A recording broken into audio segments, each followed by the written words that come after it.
요즘 가장 현실적인 그 양육 솔루션으로 많이 듣고 계실 텐데 요즘 저 자녀 교육은 이게 또 한 가정의 문제로만 국한되는 것이 아니고 이 시대를 살아가는 어떻게 보면은 지금 사회의 고민이자 우리 어른들의 고민이 돼가고 있는 것 같아요. 아, 네. 예. 그 자녀 수도 예전에 비하면 많이 줄어들고요. 맞아요, 맞아요. 그다음에 이제 아이를 하나나 둘 낳을 때는 내가 모든 자원을 다 투자해서 잘 키워보겠다. 그렇죠. 이런 마음으로 열심히 키우시거든요. 네. 근데 이제 열심히 키우시는 만큼 그 결과에 대해서 관심이 많고. 맞아요. 이게 이제 과제는 아닌데 뭔가 이렇게 아웃풋이 나오는 일이라고 생각해서. 이게 아무래도 안 그러려고 하는데도 온 관심, 가족의 모든 기대 이게 좀 또 갈 수밖에 없어요. 요즘 이제 제가 외동인데 집에 엄마 아빠도 있고 할머니 할아버지도 있고. 그렇죠. 이런 가정의 아이들 중에 이런 애들을 봤어요. 뭐 예를 들면은 엄마 아빠 둘이서 한번 대화해 보세요. 그냥 대화를. 예, 제가 자녀할게요. 그냥 대화를 하는 거죠. 여보 그거 했어? 뭐 어떤 거? 엄마 왜 나 안 봐? 잠깐만. 엄마가 얘기하니까. 아, 왜 아빠랑 얘기해? 잠깐만. 뭐 어떤 거 얘기하는 거야? 아빠, 나 엄마랑 있을까? 엄마랑 얘기할래. 아니, 잠깐만 있어봐봐. 잠깐만. 왜 나한테 그래? 뭘 너한테 그래? 지금 얘기를 하잖아. 가만히 있어야 돼. 엄마 아빠 얘기하는데 뭐 하는 거야? 아우, 죄송해요. 엄마 나빠. 모든 관심을 본인한테 집중을. 시선이 이렇게 다 오잖아요. 그러니까 시선이 안 오는 게 너무 익숙하지 않고 뭔가 무시받는 것 같고. 아, 진짜요? 네. 이게 한마디로 좀 집안의 중심이 아이 그렇죠. 위주로 돌아가다 보니 아이도 본인이 중심이라고 생각을 해서 당연하죠. 그러면 이제 그게 가정에서뿐만이 아니라 사회에 나가서도 내가 중심이 되어야 된다는 생각을 가지고 나가는 겁니까? 그러니까 이제 어린이집이나 유치원에 다니는 아이들이 이런 환경에서 자라면 이제 놀이터에 딱 가면 이게 그네 앞에 섭니다. 누가 이렇게 왔다 갔다 하면 아니 내가 타야 되는데 너 왜 그러고 있어? 이런 태도로. 사실 요즘 다 왕자님 공주님이잖아요. 그럼 가서 나 공주야 그러면은 걔네들이 나도 공주인데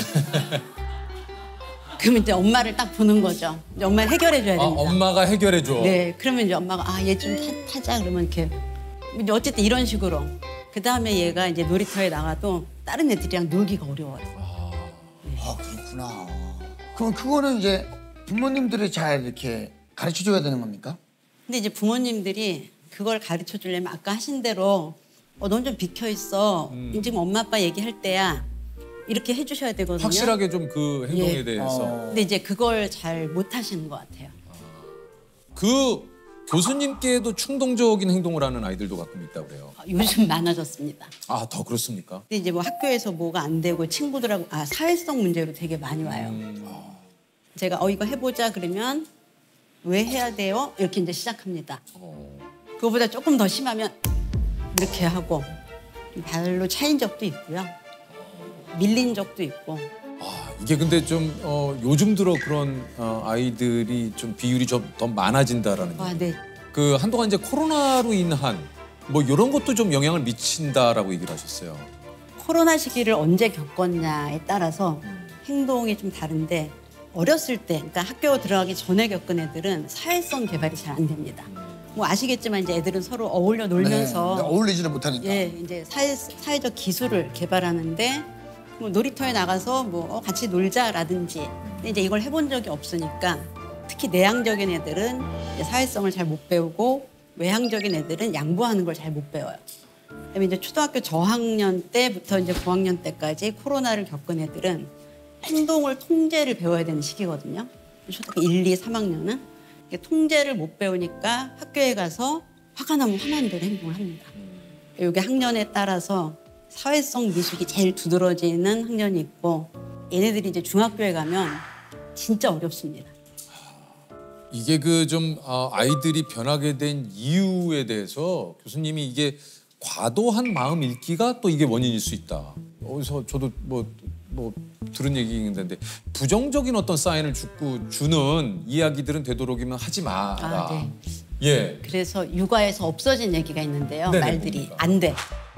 그러니까요. 예. 그러니까 그런 안 돼 이런 것이 아이에게 주는 영향 때문에 그런 부정적인 이런 지침의 이야기들을 하지 말아라. 네. 예. 또 하나 더 없어졌어요. 뭐뭐 해. 예. 명령하는. 예, 그러니까 뭐뭐 해라고 하면 안 되고 뭐뭐 해볼까? 권유. 맞아요. 그래서 아이들이 옛날에는 우리가 문화적으로 감정을 굉장히 많이 억압했어요. 그래요. 이제 마저도 뭐 맞는구나 하고 밥을 먹어도 밥 먹어라. 나 좀 이따 먹을게. 좀 이따가 밥 없어. 그럼 좀 이따 밥이 없는 거예요, 진짜로. 네. 그러니까 예를 들면 이제 이런 식으로 저희들은 좀 이렇게 근데 자라왔기 지금은 이제 때문에 만약에라도 아이가 밖에서 들어오면 손 씻고 밥 먹어가 아니라 손 씻고 밥 먹으면 어떨까? 그러면 아이가 먹고 씻으면 어떨까? 아이가 먹고 씻으면 어떨까? 그러면 또 뭐라고 해야 돼요? 또? 네 마음이 그렇구나. 그렇죠. 그러면 네 마음이 그렇구나. 그렇죠. 네 마음이 그렇구나. 그러니까 이제 이 감정을 많이 억압당한 세대들이 부모가 되면서 나 그때 너무 억울했어. 근데 이제 마음을 읽어주는데 뭐 예를 들면 네가 화가 나서 이걸 차고 싶었구나. 이랬구나. 재석이가 세호를 때리고 싶었구나. 이제 마음을 읽어줬어요. 근데 이제 여기서 끝나면은 그러면 때려도 되겠네 화나면 이렇게 되는 거죠. 근데 원래 마음을 읽어준다는 건 네가 아무리 얘한테 화가 나는 또 화나는 건 알겠는데 때리면 안 돼.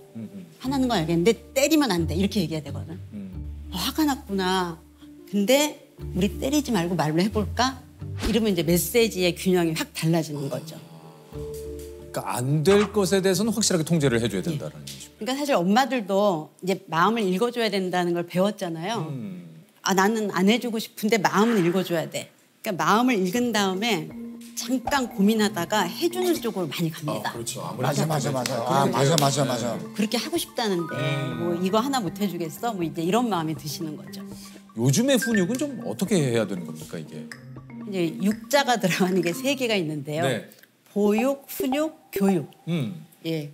보육은 돌보는 거 위주예요. 네, 그렇죠. 돌보는 거. 이제 교육은 가르치는 겁니다. 가르치는 거고. 자, 훈육은 훈련시키는 겁니다. 그러니까 어떤 행동을 계속 반복을 통해서 몸에 익히는 거예요. 그러니까 세호야 이 닦자. 근데 이 닦기 싫어. 그러면은 그 다음으로 세호야 이 닦자. 이 닦자에서 어느 날 알았어. 이렇게 되는 이 과정이 훈육인데 우리가 살아가는 데 필요한 어떤 일련의 행동들을 빨리 익히는 거예요.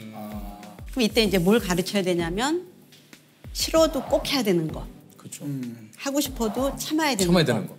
그거를 가르는 거. 그게 훈육이고요. 그렇죠. 그거를 집에서 반복을 통해서 얘가 집 밖에 나가서도 자 이번엔 국어 시간이에요. 그러면 애가 자동적으로 국어책을 꺼내고 자 다음 시간은 수학할 거예요. 그럼 국어책을 집어넣고 수학을 꺼내고 이거를 빨리 익힐수록 세상에 잘 적응한다는 거죠. 사실 이게 훈육인데 저희 때는 훈육과 동시에 뒤통수라도 한번 맞는다든가 엉덩이를 한번 맞으니까 훈육과 뭔가 이렇게 매가 연관져져서 훈육하면 매.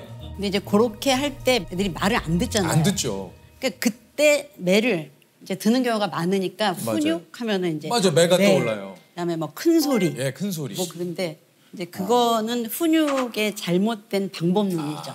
예.